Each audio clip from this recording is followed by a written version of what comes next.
नमस्कार दर्शक, भारत भूटान सीमावर्ती क्षेत्र के जयगाम शहर को अब धूल का शहर कहने में कोई आपत्ति नहीं होगी, क्योंकि देखा जा सकता है जयगाम बस स्टैंड क्षेत्र से लेकर मंगलबारे चौकी तक और सुपरमार्केट तक अंतर्राष्ट्रीय सीमा क्षेत्र जोड़ने वाला सड़क धूल ही धूल से भरा हुआ है।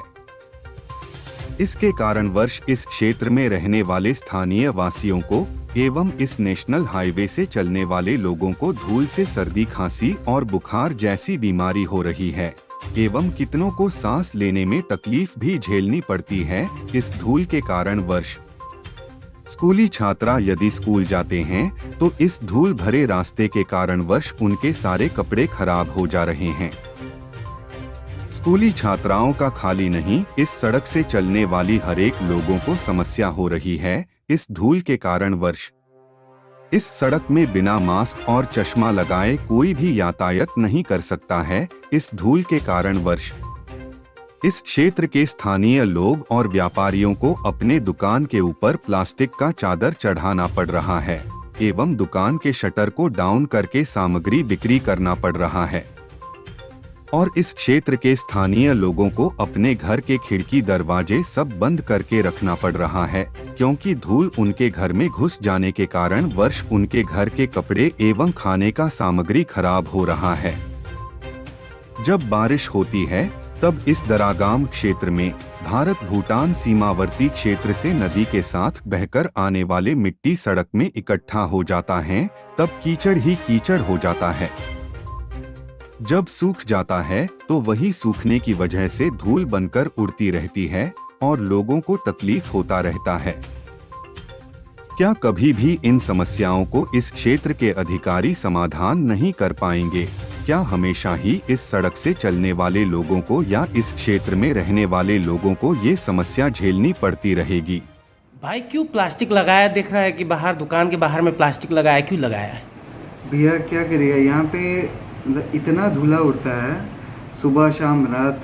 अब यहाँ पे प्लास्टिक नहीं लगाने से एक सामान का क्षति और हमारे मतलब आसपास में जितना आदमी लोग हैं सब बीमार पड़ रहा है, आस्ते आस्ते बीमार पड़ रहा है सब। तो प्लास्टिक नहीं लगाएगा तो अपना घर वाला तो सब बीमार है ही।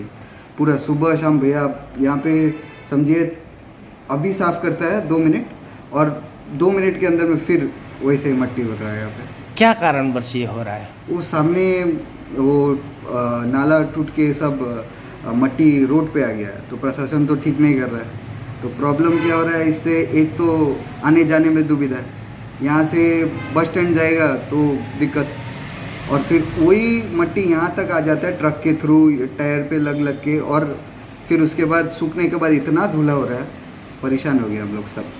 क्या कर देने से अधिकारी ये समस्या दूर होता है?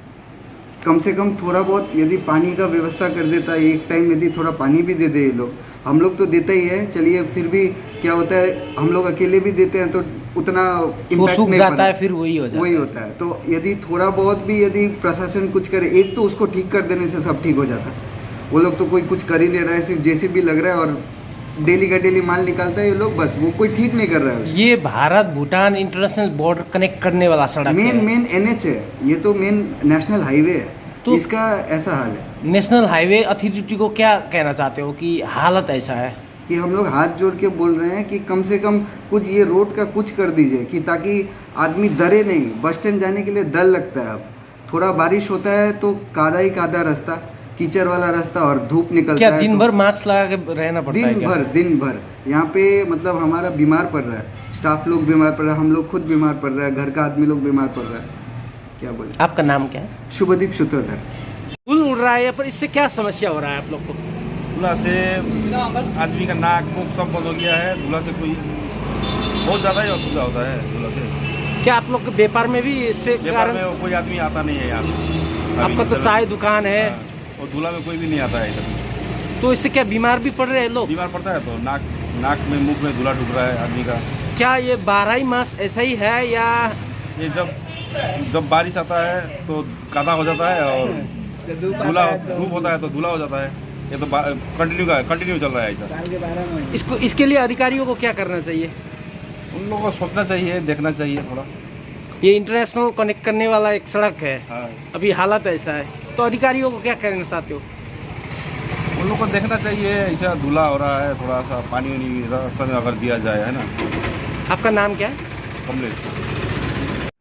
भैया जी, सड़क में बहुत धूल उड़ रहा है, आप लोग का यहाँ पर कारोबार है, कितना इफेक्ट पड़ रहा है इस धूल के कारण वर्ष? सभी को नमस्ते। हमारा दुकान है बालाजी मार्बल हाउस दारा गांव में। यहाँ बाहर आप देखेंगे इतना ज़्यादा धूल मिट्टी है, इतना ज़्यादा धूल है, इससे सबको बहुत प्रॉब्लम हो रहा है।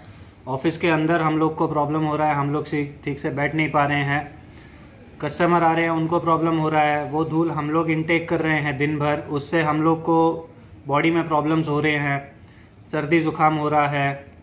अभी ऐसे ही इतना वायरस वगैरह चल रहा है, उसमें ऊपर से ये सब और झेलना पड़ रहा है, बिजनेस हैम्पर हो रहा है। तो इसका कुछ सोल्यूशन होना बहुत ज़्यादा ज़रूरी है। क्या ये आपका दरवाज़ा वगैरह आप खुला रख सकते हो दिन भर? नहीं, बिल्कुल नहीं रख सकते। हम लोग दिन भर अगर रखेंगे तो ये जितना सामान आप देख रहे हो पीछे, और हम लोग भी हम लोग सब वाइट और धूल हो जाएंगे। अधिकारी, ये तो इंटरनेशनल बॉर्डर जो भारत भूटान कनेक्ट करता है, परंतु इसका बदहाल में देखा जा सकता है। अधिकारियों को क्या करना चाहिए इसके लिए? इसके लिए रोड को थोड़ा बनाना ज़रूरी है। रोड में आगे सिर्फ बम्प्स है, मिट्टी पड़ा हुआ है। तो अधिकारियों से यही रिक्वेस्ट है हाथ जोड़ के सबसे, कि कृपया इस रोड को बनाइए, ताकि हम लोग भी पीसफुली बिजनेस कर सकें। यहाँ पे कस्टमर्स आए, उनको भी प्रॉब्लम ना हो, हम लोग को भी ना हो, हमारे स्टाफ को भी ना हो, किसी को भी ना हो। आपका नाम? मेरा नाम मोहित राठी। धन्यवाद।